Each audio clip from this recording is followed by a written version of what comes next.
ನಮಸ್ಕಾರ ಕರ್ಲ. ಹರೇ ಕೃಷ್ಣ. ನಮಸ್ಕಾರ, ಹರಿಕೃಷ್ಣ. ಇವಾಗ ನಾವು ಚಾಪ್ಟರ್ 11 ಮಾಡ್ತಾ ಇದ್ದೀವಿ. ಅದರಲ್ಲಿ 6 ಆಗಿದೆ. ಅಂದ್ರೆ ಅರ್ಜುನ ರಿಕ್ವೆಸ್ಟ್ ಮಾಡಿದ್ದಾರೆ ಕೃಷ್ಣನಿಗೆ ಅವರ ರೂಪವನ್ನ ತೋರಿಸೋದಕ್ಕೆ. ಇವಾಗ ನೆಕ್ಸ್ಟ್ ಯು ಯು ಅಂದರೆ ಯೂನಿವರ್ಸಲ್ ಫಾರ್ಮ್, ಅಂದರೆ ವಿಶ್ವರೂಪ. ಓಕೆ, ಇವಾಗ ಅರ್ಜುನ ರಿಕ್ವೆಸ್ಟ್ ಕೇಳಿ ಕೃಷ್ಣ ತಮ್ಮ ವಿಶ್ವರೂಪವನ್ನು ತೋರಿಸ್ತಾರೆ. ಆಯ್ತಾ? ವಿಶ್ವರೂಪವನ್ನು ತೋರಿಸಿದಾಗ ಫಸ್ಟ್ ನಾವು ಒಂದು ವಿಷಯನ ಅರ್ಥ ಮಾಡ್ಕೋಬೇಕಾದ್ರೆ, ಎಕ್ಸ್ಪ್ಲೈನ್ ಮಾಡೋಕ್ಕೆ ಮುಂಚೆ, ಭಗವಂತನೇ ಎಲ್ಲ ಸೃಷ್ಟಿಯ ಮೂಲ. ಆದರೆ ಆ ಸೃಷ್ಟಿ ಆದರೆ ಆ ಸೃಷ್ಟಿಯಲ್ಲೊಳಗೂ ಅವನಿರ್ತಾನೆ. ಸೃಷ್ಟಿಯ ಮೂಲ ಅವನು, ಸೃಷ್ಟಿಯೊಳಗೂ ಅವನಿರ್ತಾನೆ. ಅದನ್ನು ಹೇಗೆ ಅರ್ಥ ಮಾಡ್ಕೊಳ್ಳೋದು ಅಂದರೆ, ಫಾರ್ ಎಕ್ಸಾಂಪಲ್, ನಾನು ಒಂದು ಪುಸ್ತಕನ ಬರಿತೀನಿ. ಓಕೆ, ಅಥವಾ ನಾ ಇವಾಗ ಇದು ಹೇಳ್ಕೊಡ್ತಾ ಇದ್ದೀನಿ ಅಲ್ವಾ. ಇವಾಗ ನಾ ಹೇಳ್ಕೊಡ್ತಿರೋ ಇದು ಏನು ಹೇಳ್ಕೊಡ್ತಿದ್ದೀನಿ, ನನ್ನ ನಾಲೆಜ್ ನಂದ ಇಲ್ದಿದ್ರು ಈ ಏನು ಹೇಳ್ಕೊಡ್ತಾ ಇದ್ದೀನೋ ಅದು ನನ್ನಿಂದನೇ ಬರ್ತಾ ಇದೆ ಅಲ್ವಾ. ಆದರೂ ನಾ ಹೇಳ್ಕೊಡೋ ಆ ಮಾತಲ್ಲೂ ನಾನಿದ್ದೀನಿ. ಯಾವ ಥರ ಅಂದರೆ, ನನ್ನ ಒಂದು ಕ್ಯಾರೆಕ್ಟರಿಸ್ಟಿಕ್ಸ್, ನನ್ನ ಒಂದು ಟೊನಾಲಿಟಿ ಆಗಿರ್ಬೋದು, ನನ್ನೊಂದು ವರ್ಡ್ಸ್ ಆಗಿರ್ಬೋದು, ನನ್ನ ಇಂಟೆನ್ಷನ್ ಆಗಿರ್ಬೋದು, ಅವೆಲ್ಲ ನನ್ನ ಮಾತಲ್ಲೂ ಇರುತ್ತೆ. ಮಾತು ಬಂದಿರೋದು ನನ್ನಿಂದ, ಬಟ್ ಆ ಮಾತಿನೊಳಗೂ ನಾನಿದ್ದೀನಿ. ಒಂದು ಥರದಲ್ಲಿ, ಒಂದು ವಿಧದಲ್ಲಿದ್ದೀನಿ ಅಲ್ವಾ. ಬಟ್ ನಾನೇ ಫುಲ್ ಏನಿಲ್ಲ ಆ ಮಾತೊಳಗೆ. ಹಾಗೆ ಭಗವಂತ ಎಲ್ಲ ಸೃಷ್ಟಿ ಮೂಲ ಆಗಿದ್ದರೂ ತಾನು ಈ ಸೃಷ್ಟಿ ಒಳಗೆ ಈ ಥರ ಒಂದು ರೂಪದಲ್ಲಿ, ಈ ಥರ ಒಂದು ವಿಧದಲ್ಲಿ ಇರ್ತಾನೆ. ಆದರೆ ಈ ಸೃಷ್ಟಿನೆಲ್ಲ ಸೇರಿಸಿದ್ರೆ ಭಗವಂತನ ಅಂದರೆ ಇಲ್ಲ, ಹಾಗಲ್ಲ. ಯೂಶಲಿ ಏನು ಹೇಳ್ತಾರೆ, sum of all parts is the whole ಅಂತಾರೆ. ಅಂದರೆ ಪಾರ್ಟ್ಸ್ನೆಲ್ಲ ಸೇರಿಸಿದ್ರೆ ಹೋಲ್ ಬರುತ್ತೆ ಅಂತ. ಹಾಗೆ ಈ ಸೃಷ್ಟಿನೆಲ್ಲ ಸೇರಿಸಿದ್ರೆ ಭಗವಂತ ಬರ್ತಾನ? ಹಂಗೆ ಬರೋದಿಲ್ಲ, ಲೆಕ್ಕ ಬರಲ್ಲ. ಆದರೆ ಈ ಸೃಷ್ಟಿ ಒಳಗೆ ಅವನಿರ್ತಾನೆ ಅನ್ನೋದನ್ನು, ಅದು ಸ್ವಲ್ಪ ಡಿಫ್ರೆನ್ಸನ್ನು ಅರ್ಥ ಮಾಡ್ಕೋಬೇಕು ನಾವು. ಓಕೆ, ನೆಕ್ಸ್ಟು ಏನಾಗುತ್ತೆ, ಅರ್ಜುನ ಕೇಳಿದ ತಕ್ಷಣ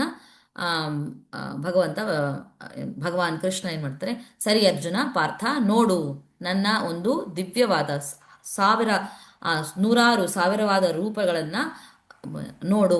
ಹೇಗೆ ಈ ಓಷನ್ ಸಿ ಇದೆಯೋ, ಎಷ್ಟು ಕಲರ್ಸ್ ಇದೆಯೋ ಅದರಲ್ಲಿ ಅಷ್ಟು ರೂಪಗಳಿದೆ ನೋಡು ಅಂತ ಹೇಳಿ ತೋರಿಸ್ತಾರೆ. ಇದರಲ್ಲಿ ತೋರಿಸಿ, ಇದರಲ್ಲಿ ಆದಿತ್ಯಗಳು, ರುದ್ರರು, ಎಲ್ಲ ದೇವತೆಗಳು ಎಲ್ಲರೂ ಇದ್ದಾರೆ ಅರ್ಜುನ. ಈ ಥರ ಒಂದು ಇದನ್ನ ಯಾರೂ ನೋಡೂ ಇಲ್ಲ, ಯಾರೂ ಕೇಳೂ ಇಲ್ಲ. ಇದನ್ನ ಈ ರೂಪದಲ್ಲಿ ನೀನು ಏನೇನೆಲ್ಲ ನೋಡ್ಬೇಕು ಅನ್ಕೋತೀಯೋ, ಯಾವ್ಯಾವ ಥರದ ರೂಪಗಳನ್ನು ನೋಡ್ಬೇಕಂತ ಎಲ್ಲ ಥರದ ರೂಪಗಳು ಇದರಲ್ಲಿದೆ.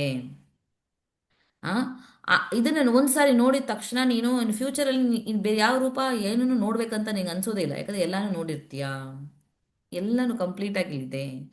ಆದರೆ ಇದನ್ನ ನೀನು ನಿನ್ನ ಒಂದು ಇವಾಗಿರೋ ಕಣ್ಣಿನಿಂದ ನಿನ್ನ ಕೈಲಿ ನೋಡೋದಕ್ಕಾಗೋದಿಲ್ಲ. ಆದ್ದರಿಂದ ನಾನು ನಿನಗೆ ದಿವ್ಯವಾದ ದೃಷ್ಟಿಯನ್ನು ಕೊಡ್ತೀನಿ. ಆ ದಿವ್ಯವಾದ ದೃಷ್ಟಿಯಿಂದ ಮಾತ್ರನೇ ನಿನ್ನ ಕೈಲಿ ನೋಡೋಕ್ಕಾಗುತ್ತೆ ಅದನ್ನ ಅಂತ ಹೇಳಿ ಕೊಡ್ತಾರೆ. ಆಮೇಲೆ ಸಂಜಯ ಫುಲ್ ಭಗವದ್ಗೀತೆನ ಒಂದು ಆ್ಯಕ್ಚುಲಿ ಸಂಜಯ ತಾನು ಹೇಳ್ತಾ ಇರ್ತಾರೆ ಧೃತರಾಷ್ಟ್ರನಿಗೆ ಸ್ಟಾರ್ಟಿಂಗಲ್ಲಿ. ಸೊ ಸಂಜಯ ಹೇಳ್ತಾರೆ ಇವಾಗ ಇದನ್ನು ಹೇಳಿ ಕೃಷ್ಣ ತನ್ನ ತನ್ನ ವಿಶ್ವರೂಪವನ್ನು ಅರ್ಜುನನಿಗೆ ತೋರಿಸಿದ್ರು. ಆ ವಿಶ್ವರೂಪದಲ್ಲಿ ಅರ್ಜುನ ಬಂದು ಅನ್ಲಿಮಿಟೆಡ್, ಕೌಂಟೆ ಮಾಡೋದಷ್ಟು ಬಾಯಿಗಳು, ಕೌಂಟೆ ಮಾಡೋದಷ್ಟು ಕಣ್ಣುಗಳು, ಎಲ್ಲದನ್ನ ನೋಡ್ತಾನೆ. ಈ ಎಲ್ಲ ರೂಪಗಳು ಡಿಫ್ರೆಂಟ್ ಡಿಫ್ರೆಂಟ್ ಡ್ರೆಸ್ ಹಾಕ್ಕೊಂಡಿದೆ, ಡಿಫ್ರೆಂಟ್ ಆರ್ನಮೆಂಟ್ಸ್ ಹಾಕ್ಕೊಂಡಿದೆ, ಡಿಫ್ರೆಂಟ್ ಗಾರ್ಲ್ಯಾಂಡ್ಸ್ ಹಾಕ್ಕೊಂಡಿದೆ. ಇದು ಎಕ್ಸ್ಪ್ಯಾಂಡ್ ಆಗ್ತಾನೇ ಇದೆ. ಅದನ್ನು ಇದನ್ನ ಆಗ್ತಾ ಇಲ್ಲ. ಇವಾಗ ಯಾಕೆ ಅರ್ಜುನ ಮತ್ತು ಸಂಜಯ ಮಾತ್ರನೇ ನೋಡ್ತಾರೆ ಈ ವಿಶ್ವರೂಪನ? ಯಾಕೆ ಅಂದರೆ ಅರ್ಜುನನಿಗೆ ಕೃಷ್ಣ ದಿವ್ಯ ದೃಷ್ಟಿಯನ್ನು ಕೊಡ್ತಾರೆ, ಸಂಜಯನಿಗೆ ವೇದವ್ಯಾಸರು ದಿವ್ಯ ದೃಷ್ಟಿನ ಕೊಟ್ಟಿರ್ತಾರೆ. ಸೊ ಎರಡು ಕಾರಣದ ಇವರಿಬ್ಬರು ಮಾತ್ರನೇ ನೋಡೋಕ್ಕಾಗುತ್ತೆ. ಅಲ್ಲಿ ಇದೆಲ್ಲ ಆಗ್ತಾ ಇರೋದು ಕುರುಕ್ಷೇತ್ರ ಯುದ್ಧ ಭೂಮಿಯಲ್ಲಾದರೂ ಕೂಡ ಬೇರೆ ಯಾರೂ ಈ ಒಂದು ವಿಶ್ವರೂಪನ ನೋಡೋಕ್ಕಾಗಲ್ಲ, ನೋಡಿಲ್ಲ. ಯಾಕೆಂದರೆ ವಿತೌಟ್ ಆ ದಿವ್ಯ ದೃಷ್ಟಿಯಿಂದ ಯಾರಿಗೂ ನೋಡೋಕ್ಕಾಗ್ತಾ ಇಲ್ಲ. ಓಕೆ, ಆಮೇಲೆ ಸಂಜೆ ಕಂಟಿನ್ಯೂ ಮಾಡ್ತಾರೆ ಎಕ್ಸ್ಪ್ಲೈನ್ ಮಾಡೋದು ಏನು, ಹೇಗೆ ಒಂದು ನೂರಾರು ಸಾವಿರಾರು ಏನು ಸೂರ್ಯ ಒಂದೇ ಸಮನೆ ಏನು ಬಂದರೆ ಹೇಗಿರುತ್ತೋ ಹಾಗಿತ್ತು ಆ ಒಂದು ಜ್ಯೋತಿ ವಿಶ್ವರೂಪದಿಂದ ಬರ್ತಾ ಇದ್ದ ಜ್ಯೋತಿ ಹಾಗಿತ್ತು. ಇದನ್ನೇ ಹೇಳಿದ್ದು ನಾನು ನಿಮಗೆ. ಯಾಕಂದರೆ ಬ್ರಹ್ಮಜ್ಯೋತಿ ಅನ್ನೋದು ರಾಂಗ್ ಅಲ್ಲ, ಇದು correct, but it's partial understanding. ಅಂದರೆ ಒಂದು ಸೂರ್ಯನೇ ನಮಗೆ ಇಷ್ಟೊಂದು ಬೆಳಕಿರುತ್ತೆ, ನೂರಾರು ಸಾವಿರಾರು ಸೂರ್ಯರು ಒಂದೇ ಸಮನೆ ಇದ್ದರೆ ಹೇಗಿರುತ್ತೆ ಹಾಗಿರುತ್ತೆ ಬ್ರಹ್ಮಜ್ಯೋತಿಯಲ್ಲಿ. ಆ ಜ್ಯೋತಿ ಕೂಡ ಸಂಜಯ ಮತ್ತೆ ಅರ್ಜುನ ಆ ವಿಶ್ವರೂಪದಲ್ಲಿ ನೋಡಿದ್ರು. ಓಕೆ, ಇದನ್ನೇ ನಾನು ಹೇಳಿದ್ದು, ಆ ನಿರಾಕಾರಕ್ಕೂ ಆಕಾರವೇ ಮೂಲ ಅಂತ ಹೇಳಿ.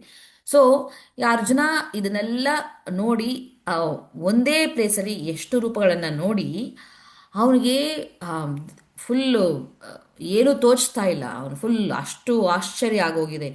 ಅವನ ಬಾಡಿಯಲ್ಲಿರೋ ಹೇರ್ಸ್ ಎಲ್ಲ ಹಂಗೆ ನಿಂತ್ಕೊಂಡ್ಬಿಡ್ತು. ಈವಾಗ ಅರ್ಜುನ ಕೈ ಮುಗಿದು ಆ ರೂಪಕ್ಕೆ ಪ್ರಾರ್ಥನೆ ಮಾಡೋಕ್ಕೆ ಶುರು ಮಾಡ್ತಾರೆ. ಸೊ ಇದು ವಿಶ್ವರೂಪ. ಎಲ್ಲ ರೂಪಗಳನ್ನು ಹೇಗೆ ಬಂತು ವಿಶ್ವರೂಪ, ಏನು ವಿಶ್ವರೂಪ ಅಂತ ಆಯ್ತು. ನೆಕ್ಸ್ಟ್ ಪಿ ಅಂದರೆ ಏನು ಅಂತ ಪ್ರೆಡಿಕ್ಟ್ ಮಾಡಿರ್ತೀರಾ ನೀವು. ಆರ್ ಯು ಆಯಿತು. ಆರ್ ಅಂದರೆ ರಿಕ್ವೆಸ್ಟ್, ಯು ಅಂದರೆ ಯೂನಿವರ್ಸಲ್ ಫಾರ್ಮ್, ಪಿ ಅಂದರೆ ಪ್ರೇಯರ್, ಅರ್ಜುನ ಮಾಡೋ ಪ್ರೇಯರ್ಸ್. ಹೌದಾ, ವಿಶ್ವರೂಪ. ನೆಕ್ಸ್ಟ್ ವಿಡಿಯೋದಲ್ಲಿ ಅದನ್ನು ನೋಡ್ಬೋದು ನಾವು. Any doubts ವಸುದಾ? ಬುಕ್ಸ್ ಎಲ್ಲ ಇನ್ನೊಂದು ಮೋಸ್ಟ್ಲಿ ಇನ್ನೊಂದ್ಸಲಿ ಓದಿದಾಗ ಏನಾದ್ರು ಬರುತ್ತೆ ಅನ್ಸುತ್ತೆ. ಓಕೆ ಓಕೆ, ಸರಿ. ಇವಾಗ ಅದರಲ್ಲಿ ಇಂಪಾರ್ಟೆಂಟ್ ಶ್ಲೋಕವಾದ ಶ್ಲೋಕ ನಂಬರ್ 12 ಅನ್ನ ರಿಸೈಟ್ ಮಾಡೋಣ. ಓಕೆ, ಈ ಶ್ಲೋಕದಲ್ಲಿ ಏನು ಅದೇ ಹೇಳಿದ್ನಲ್ಲ ನಾನು, ಸಾವಿರಾರು ನೂರಾರು ಸೂರ್ಯಗಳು ಒಂದೇ ಸರಿ ಉದ್ಭವ ಆದರೆ ಹೇಗಿರುತ್ತೋ ಆಕಾಶದಲ್ಲಿ, ಹಾಗೆ ಇತ್ತು ಆ ಪರಮ ಪುರುಷನ ಒಂದು ರೂಪದಿಂದ ಬರುವ ಆ ಜ್ಯೋತಿ ಹಾಗಿತ್ತು ಅಂತ ಹೇಳಿ ಈ ಶ್ಲೋಕ ಎಕ್ಸ್ಪ್ಲೇನ್ ಮಾಡತ್ತೆ. ಓಕೆ, ಈ ಶ್ಲೋಕನ ಸಂಜಯ ಇರೋದು. ಆ ಹೌದು ಹೌದು, ಹಾ, ಸಂಜಯ ಹೇಳ್ದೆ. ಓಕೆ, ದಿವಿ ಸೂರ್ಯ ದಿವಿ ಸೂರ್ಯ ಸಹಸ್ರಸ್ಯ ಸಹಸ್ರಸ್ಯ ಭವೇದ್ ಭವೇದ್ ಯುಗಪದುತ್ಥಿತಾ ಯುಗಪದ್ಯುತ್ಥಿತ ಯದಿ ಬಾಹ್ ಯದಿ ಭಾ ಸದೃಶಿ ಸಾ ಸ್ಯಾದ್ ಸದೃಶಿ ಸಾ ಸ್ಯಾತ್ ಭಾಸಸ್ತಸ್ಯ ಭಾಸಸ್ತಸ್ಯ ಮಹಾತ್ಮನಃ ಮಹಾತ್ಮನಃ ದಿವಿ ಸೂರ್ಯ ಸಹಸ್ರಸ್ಯ ದಿವಿ ಸೂರ್ಯ ಸಹಸ್ರಸ್ಯ ಭವೇದ್ ಯುಗಪದುತ್ಥಿತಾ ಭವೇದ್ ಯುಗಪದುತ್ಥಿತ ಯದಿ ಬಾಹ್ ಸದೃಶಿ ಸಾ ಸ್ಯಾದ್ ಯದಿ ಭಾ ಸದೃಶಿ ಸಾ ಸ್ಯಾತ್ ಭಾಸಸ್ತಸ್ಯ ಮಹಾತ್ಮನಃ. ಭಾಸಸ್ತಸ್ಯ ಮಹಾತ್ಮನಃ. ಸೊ ನೆಕ್ಸ್ಟ್ ವಿಡಿಯೋದಲ್ಲಿ ನಾವು ಅರ್ಜುನ ಏನ್ ಪ್ರೇ ಮಾಡ್ತಾರೆ ಅನ್ನೋದನ್ನ ನಾವು ನೋಡೋಣ. ಹರೇ ಕೃಷ್ಣ. ಹರೇ ಕೃಷ್ಣ.